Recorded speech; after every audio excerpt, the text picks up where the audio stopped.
Om Sri Sai Ram, Chapter 42, Baba's Passing Away.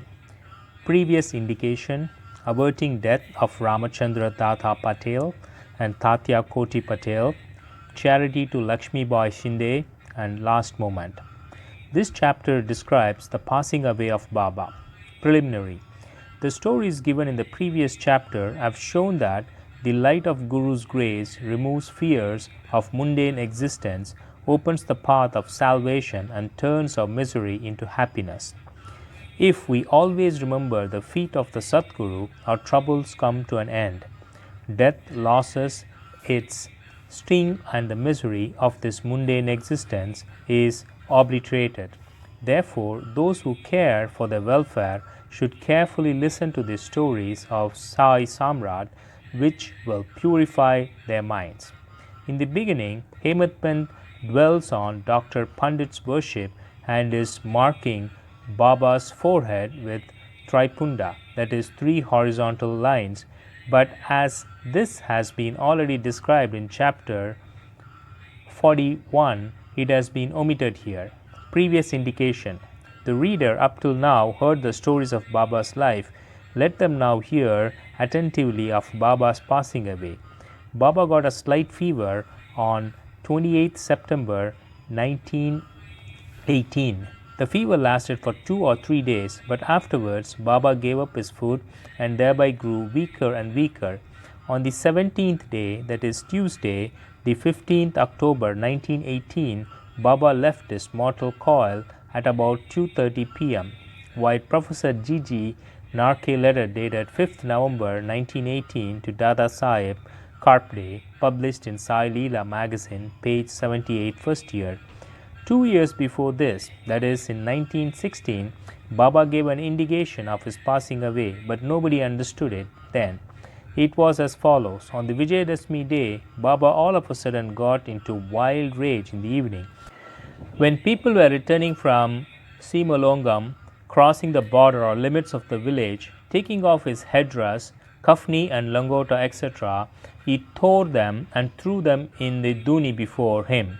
On being fed this offering, the fire in the duni began to burn, brighten, and Baba shone still brighter. He stood there, stark naked, and with his burned red eyes shouted, "You fellow, now have a look and decide finally whether I am a Muslim or a Hindu."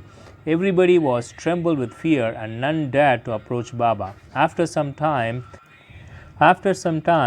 Bagoji Sinde, the leper devotee of Baba, went boldly near him and succeeded in trying a langoti waistband around his waist and said, "Baba, what's all this? Today is Simalongam, that is Dasara holiday." Baba, striking the ground with his satka, said, "This is my Simalongam, crossing the border." Baba did not cool down till 11 p.m., and the people doubted whether the Chavdi procession would ever take place that night.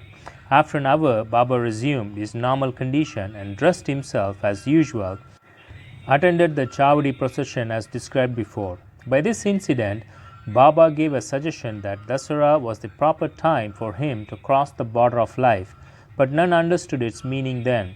Baba gave another indication also as follows: averting death of Ramachandra and Tatya Patel. Sometime after this, Ramachandra Patel became seriously ill. He suffered a lot. He tried all remedies, but finding no relief, despaired of his life and was waiting for the last moment. Then one midnight, Baba suddenly stood near his bed. Patel held his feet and said, "I have lost all hopes of life. Please tell me definitely when I shall die." Merciful Baba said, "Don't be anxious. Your hundi, death warrant, has been withdrawn and you will soon recover. But I am afraid of Tatya Patel.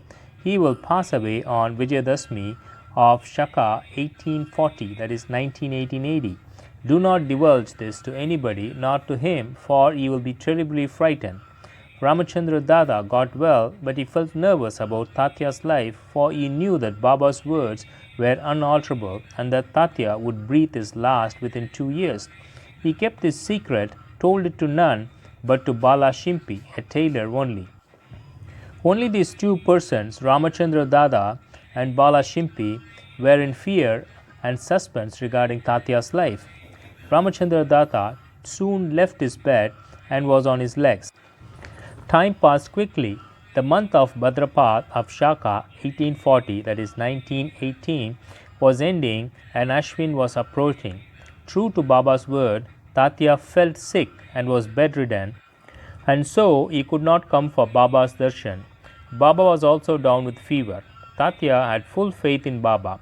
Tatya's illness began to grow from bad to worse, and he could not move at all, but always remembered Baba. The predicament of Baba began to grow equally worse. The day predicted, that is Vijayadashmi, was impending, and both Ramachandra Dada and Bala Shimpi were terribly frightened about Tatya, and their bodies trembling and perspiring with fear, thought that as predicted by Baba. Tatya's end was near. Vijayadashmi dawned and Tatya's Patel began to beat very slow, and he was expected to pass away shortly. But a curious thing happened. Tatya remained, his death was averted, and Baba passed away instead. It seemed as if there was an exchange. People said that Baba gave up his life for Tatya. Why he did so, he alone knows, as his ways are inscrutable. It seems, however, that in this incident, Baba gave a hint of his passing away, substituting Tatya's name for his own. Next morning, 16th October, Baba appeared to Das Ganu at Pandharpur in his dream and said to him, "The masjid collapsed. All the oilmen and grocers of Shirdi harshened me a lot, so I leave this place. I therefore came to inform you here. Go there quickly and cover me with bakal flowers." Das Ganu got the information also from Shirdi letters. So he came to Shirdi with his disciples and started bhajan and kirtan and sang the Lord's name throughout the day before Baba's Samadhi.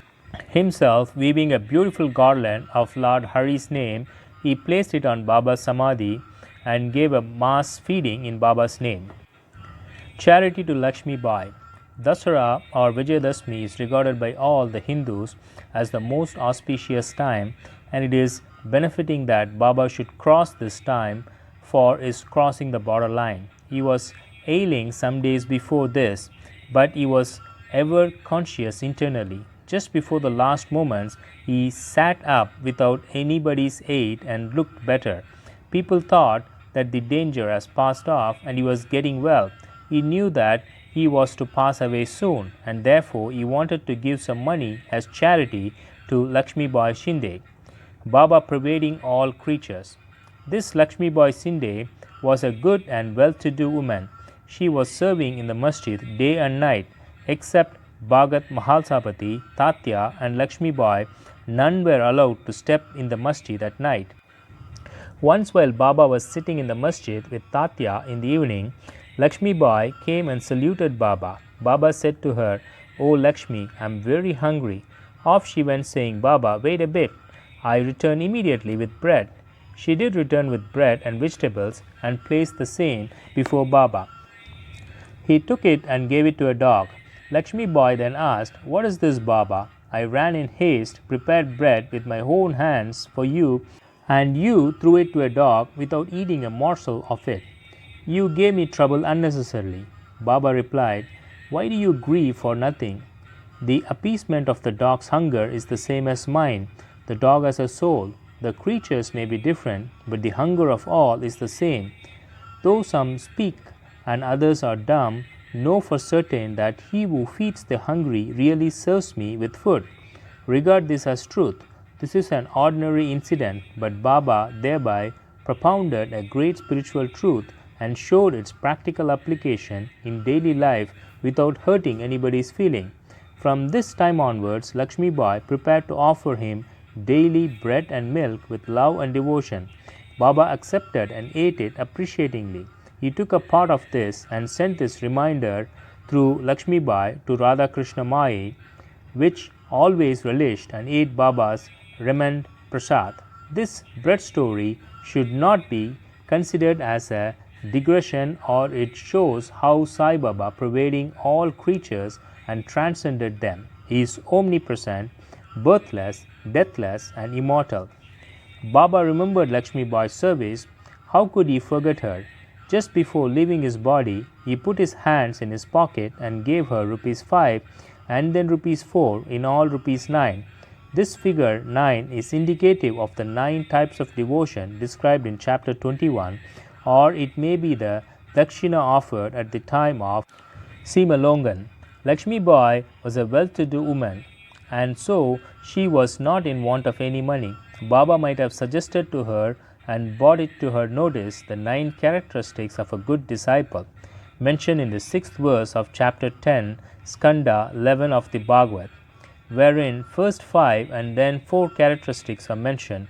In the first and second couplet, Baba gave this gift of 9 she will remember ever. Being so watchful and conscious, he ordered them all to clear off. Kaka Sahib Dikshit, Bahu Sahib Bhuti and others were in the masjid anxiously waiting upon Baba. But he asked them to go to the Wada and return after meals.